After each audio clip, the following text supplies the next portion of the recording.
Olá, amigos. Vamos a mais uma aula de Física 1. Eu sou o professor Douglas e hoje eu vou falar sobre o capítulo 15. Eu vou falar sobre força de atrito, né? A famosa FAT, né? Essa é a abreviatura de força de atrito, é lógico. O que é a força de atrito? Bem, por definição, a força de atrito ela é sempre oposta à força capaz de movimentar o corpo. Então, imagina que você está puxando um corpo para um lado, a força de atrito vai estar sempre voltada para o lado oposto a onde está essa força. Certo? Ah, Douglas, é lógico, né? E aí eu coloquei aqui, ó, e geralmente ela é oposta ao sentido do movimento. Guarda isso para você. Quando a gente diz geralmente oposta ao sentido do movimento, é porque ela pode estar oposta à força capaz de movimentar o corpo, que nem sempre está a favor do sentido do movimento. Ok? Vamos supor que eu tenho aqui o nosso primeiro exemplo. Isso aqui é um corpo em cima de uma mesa e vamos supor que exista atrito entre o corpo e a mesa, certo? Ou pode ser o chão, ou pode ser alguma superfície áspera, tá ok? Esse é o sentido do movimento que coincide com o sentido da força, né? Quais são as forças que atuam nesse corpo? Basicamente, nós temos primeiramente o peso que é vertical e para baixo, né? Apontando para o centro da Terra, né? Quando eu falo vertical e para baixo, assim, o pessoal torce um pouco o nariz, né? Mas ele está sempre apontando para o centro da Terra. Nós temos a reação normal de apoio. Repare que a normal ela é a força perpendicular à superfície, então ela vai formar sempre ângulo de 90 com a superfície.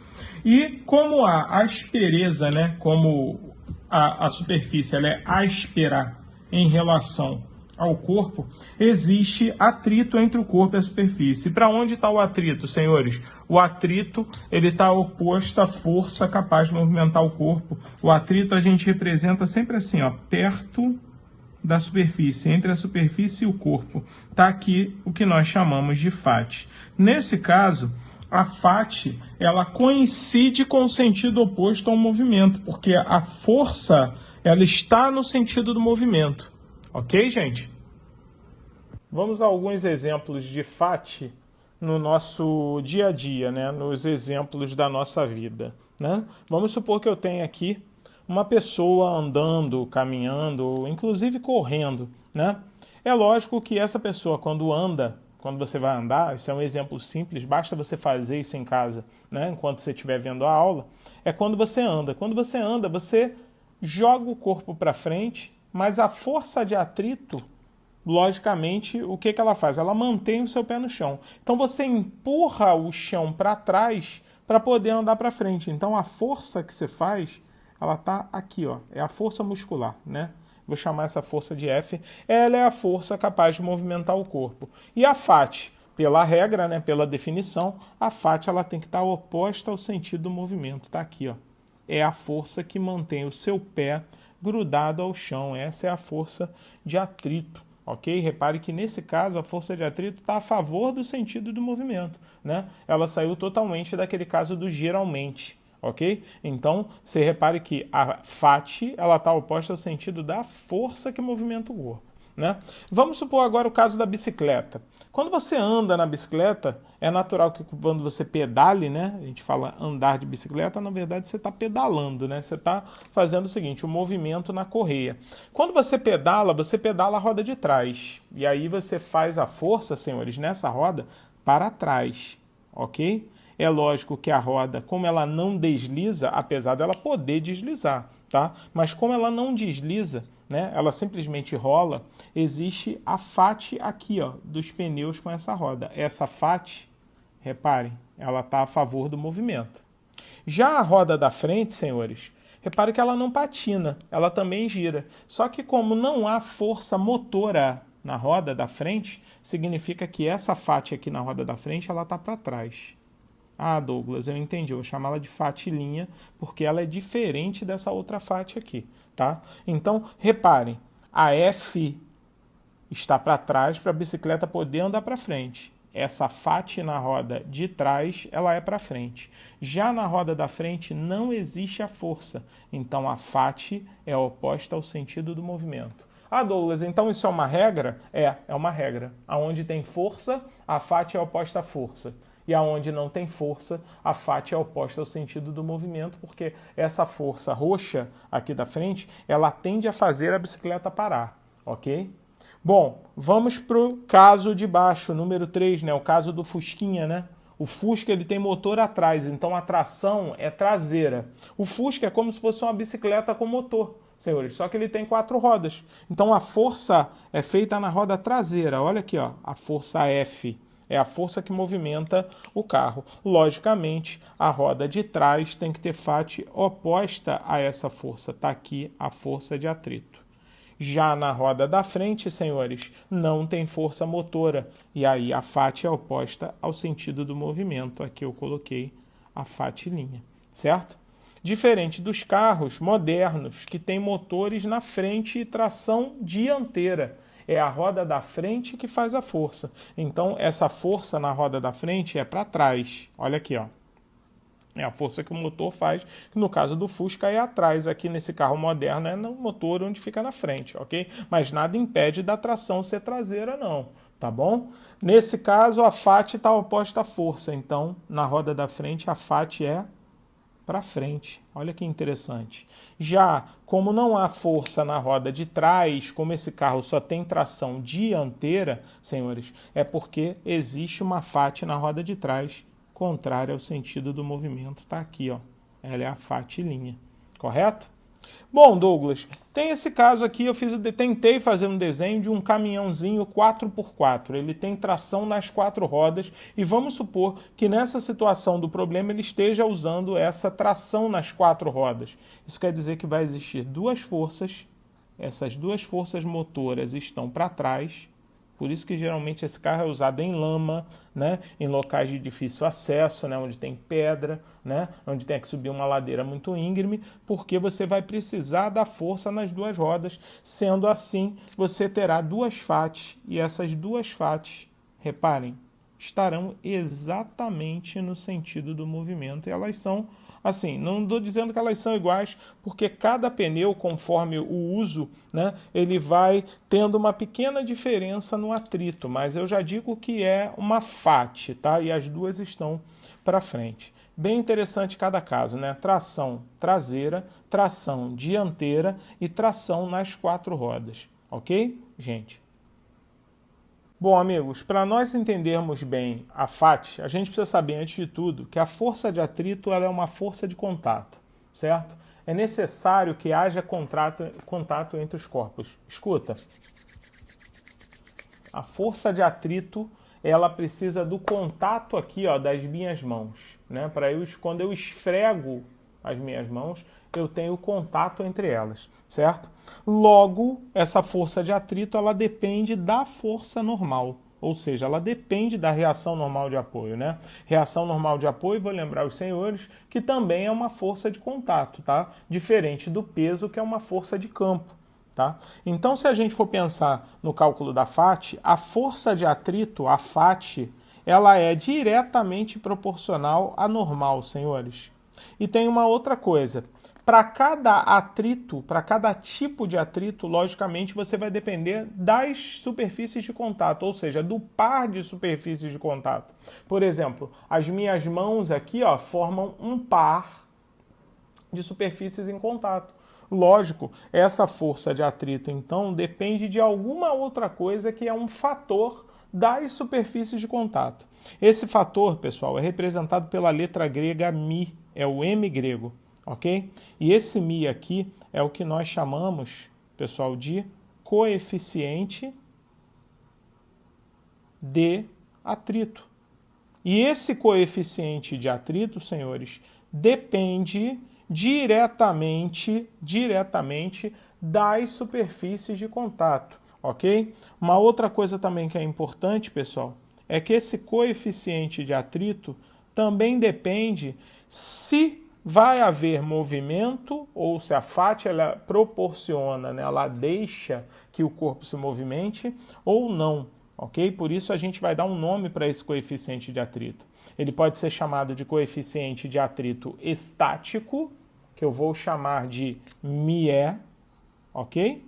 μe é o que nós chamamos de coeficiente de atrito estático. Como o nome já diz, estático, o corpo deve estar parado, tá? E nós temos o que nós chamamos de μc. Douglas, o que é o μc? O μc é o que nós chamamos de coeficiente de atrito cinético. Ah, Douglas, coeficiente de atrito cinético é aquele que permite o movimento, é aquele em que o corpo já está em movimento. Então, nós temos dois coeficientes de atrito, tá? O coeficiente de atrito estático, que é o que mantém o corpo parado, tá? E o coeficiente de atrito cinético, que é aquele que permite que os corpos se movimentem, tá? Lembrando que a FAT, a força de atrito, ela é medida em Newton. A normal também é medida em Newton. E o coeficiente de atrito, senhores, é uma grandeza chamada adimensional. Ela não tem unidade de medida. Então, o coeficiente de atrito é uma grandeza sem dimensão. Por isso, ela é chamada de adimensional. Ok? Existem algumas características para o coeficiente de atrito, tá? Pode ser, assim, na grande maioria dos problemas, ele geralmente ele está, né, entre 0 e 1, tá? Mas nada impede do coeficiente de atrito ser maior que 1 ou até igual a 1, tá? Mas geralmente ele está entre 0 e 1. Pode ser que apareça outros coeficientes de atrito. Então é assim que nós calculamos a FAT. FAT é igual a μ vezes normal, ou seja, a força de atrito é o coeficiente de atrito multiplicado pela força normal, já que a força de atrito ela é uma força que depende do contato entre os corpos, ok? Bom, agora nós vamos falar sobre os tipos de força de atrito, né? Os tipos de FAT, tá? Bom, nós temos dois tipos de FAT que são importantes, né? A força de atrito estático e a força de atrito cinético, a FAT-E e a FAT-C, ok? Vamos começar pela FAT-E. Vamos supor que eu tenho um corpo em cima de uma superfície e eu puxo esse corpo para a direita com uma força. E eu não sou capaz de movimentar esse corpo. Bom, o atrito é estático? Sim, sim. Só que tem um detalhe. Esse atrito estático, ele passa por vários caminhos. Um dos caminhos é o seguinte, se você fizer uma força de 0 newton no corpo, a força de atrito estático vai ser 0. Se você não conseguir movimentar o corpo. É lógico que não vai ser feito força nenhuma, lógico que você não vai movimentar o corpo. Agora, se você fizer uma força de 10 newtons e não conseguir movimentar o corpo, a força de atrito vale 10. Porque ela tem que ser exatamente igual à força que você está fazendo para manter o corpo em equilíbrio. Ela nunca pode ser maior que a força que você está fazendo. Se você fizer uma força de 20 newtons para esse lado e não movimentar o corpo, a força de atrito estático vai valer 20. Então, enquanto você mantém o corpo em equilíbrio, parado, a força que você faz, hein, pessoal, é igual à força de atrito estático. Então, eu já posso até escrever que no caso da força de atrito estático, a força F que você faz é sempre igual à força de atrito estático. Mas, meus amigos, eu tenho uma coisa para contar para vocês. Isso irá acontecer, prestem bem atenção, isso irá acontecer quando o corpo estiver parado. Mas, Douglas, não vai chegar num ponto máximo onde o atrito, o corpo vai estar na iminência do movimento. Repara, iminência significa prestes a. Nesse caso, o corpo ainda não se movimentou. Ele está prestes a, ele está na iminência de se movimentar. E aí a força que você está fazendo ela é igual à força de atrito estático máxima. Ok? Então, nesse caso, eu sei calcular a força de atrito. Nesse caso, a força de atrito estático máxima ela é igual a μ estático vezes a normal, ok? Mas isso aqui é só para valores máximos. Isso aqui é só quando o corpo está na iminência. Lembrando, iminência quer dizer prestes a. Iminência do movimento, ok? Ou seja, ele está prestes a se movimentar, ok? Bom, Douglas, e depois que ele começa a se movimentar? Ah, amigos, depois que ele começa a se movimentar, a força de atrito, ela cai. E, pô, Douglas, ela cai? Cai. Ela diminui. Porque quando você vai colocar o corpo em movimento, você precisa fazer uma força maior do que para manter esse corpo em movimento. Então a força de atrito agora passa a ser outra, ela passa a ser força de atrito cinético. E aí quando a força de atrito é cinético, a gente também tem um cálculo para ela, mas aí é sempre esse cálculo, tá? A partir do momento em que você colocou o corpo em movimento, ele já está em movimento, a força de atrito cinético é μ cinético vezes a normal. E aí eu tenho uma coisa para te contar. Geralmente, em problemas, o coeficiente de atrito, reparem bem, cinético, ele é menor do que o coeficiente de atrito estático.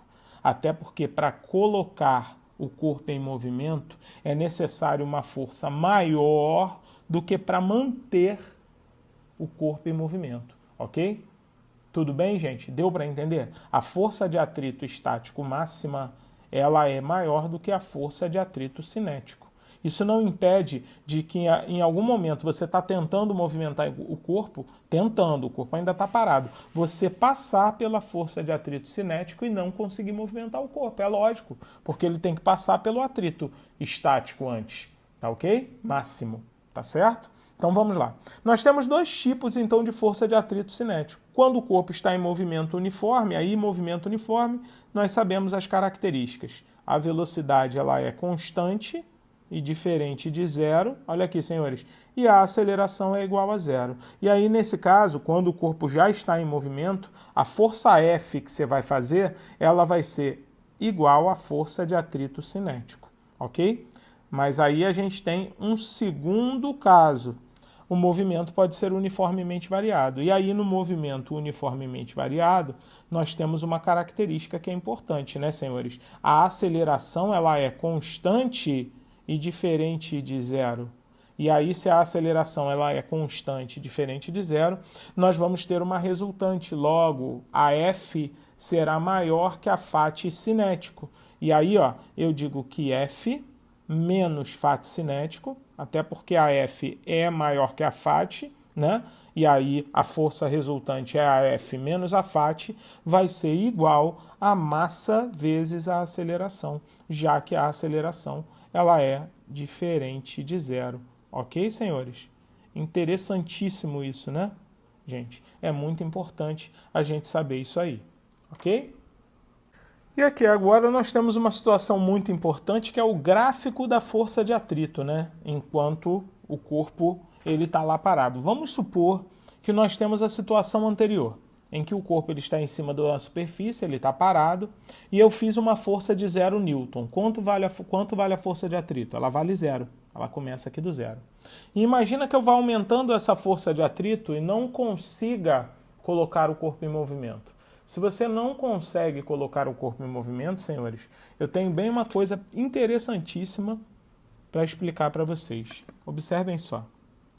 Eu vou ter então um gráfico em que a reta é uma reta? Sim, lógico que é. Ela sai da origem, certo?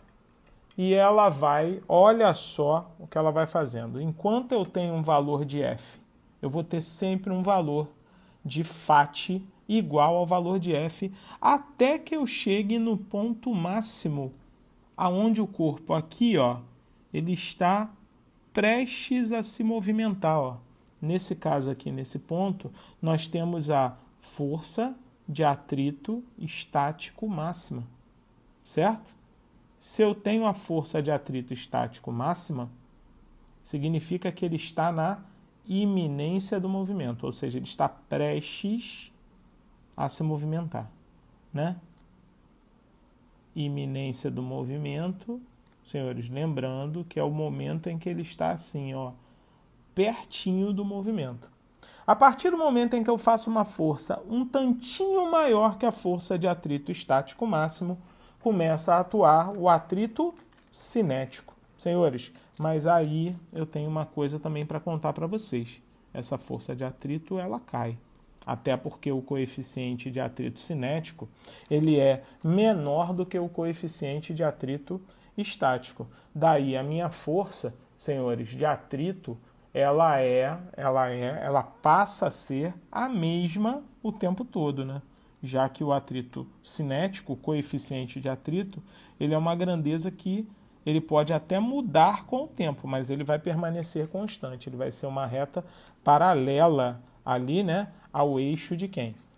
Da força que você está fazendo, certo? E aí essa força de atrito aqui, enquanto ele está no roxo, é a força de atrito cinético, ok? Ele já está em movimento, ele já foi posto, né, em movimento. Então, o corpo já está em movimento, certo?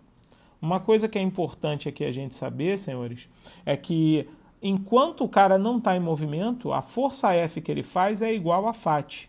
Logo, esse ângulo aqui, ó, formado entre o eixo do gráfico, né, e o eixo da F, ou entre a Φ e o eixo do gráfico, hein, pessoal, é um ângulo de 45 graus, né? Até porque isso aqui é um triângulo retângulo isósceles, já que esse lado aqui, ó, é igual a esse, né? Esse pedaço pontilhado todo aqui é igual a esse aqui, né? Então, se aqui é 90 graus, os ângulos da base são iguais. Então, aqui é 45, aqui é 45 também, ok? Vamos a um caso importante de força de atrito e de iminência do movimento ao mesmo tempo. Vamos supor que nós temos um plano horizontal e um corpo sobre o plano horizontal. E que conforme a gente vai aumentando o ângulo de inclinação, esse corpo, logicamente, ele vai ficar submetido a uma força de atrito, enquanto ele não tiver movimento. Vamos supor que eu incline esse plano até o ponto em que o corpo fique na iminência do movimento. Ou seja, ele está em repouso, certo? Mas ele está prestes a se movimentar. Ok? Então a gente já sabe que esse corpo, como ele está prestes ao movimento, né? Então nós temos algumas forças atuando nele. Vamos lá, vamos desenhar essas forças, né? Qual é a primeira força que eu desenho no corpo? É o peso. O peso que é sempre voltado para o centro da Terra, o famoso vertical e para baixo. Está aqui o peso, certo? Bom, nesse caso, eu também inclinei o plano, né, de um certo ângulo. Então, vou chamar esse ângulo aqui de θ, ok? No caso, θ é o ângulo crítico, é o ângulo que vai fazer com que o corpo comece a se movimentar. Outra força que está atuando ali é a força do apoio, né? Tem normal, né? Lógico, né? Tem que ter Φ, né, pessoal? Tem que ter normal. Então, está aqui a reação normal de apoio perpendicular à superfície. Está aqui a normal, ó, formando sempre ângulo de 90 com a superfície. Então, está aqui, ó, a normal perpendicular à superfície. É lógico que desse jeito o corpo ele escorregaria. Então, nós temos aqui a Φ, a força de atrito, nesse caso contrária ao sentido da força que vai tentar movimentar o corpo, que é a resultante entre a normal e o peso, certo? O que nós temos que fazer nessa situação? Nessa situação é bem simples, nós projetamos quem? O peso, que é o que vai me dar uma componente no sentido do plano inclinado. Então aqui, ó, nós temos que desenhar, coincidente com a normal, um eixo Y, certo? Esse é o eixo Y, tá? Paralelo ao plano, nós temos aqui o eixo X, certo? Reparem que no eixo Y e no eixo X, nós teremos as componentes do peso. Se ali é θ, esse ângulo aqui de dentro também é θ, senhores. Nós temos que projetar o peso. Nós vamos ter uma componente do peso no eixo Y, reparem aqui, ó, e uma componente do peso no eixo X. Reparem que essas duas componentes é que vão me dar os valores do seno e do cosseno. Ó, essa componente aqui, ó, que está colada no ângulo θ, ó, é a sombra do peso no eixo Y, é o P cosseno θ. O famoso PY para algumas pessoas, né? Aqui, ó, nós temos uma componente no eixo X. Essa componente aqui do eixo X, senhores, está separada do ângulo. Repare que não tem o ângulo θ aqui, né? Então é P seno de θ.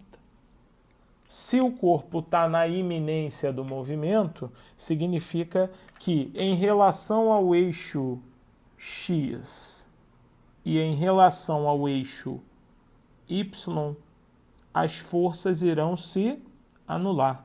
Então, nós temos aqui no eixo X, senhores, o P seno e a φ em sentidos opostos. Logo, P seno de θ é igual à força de atrito.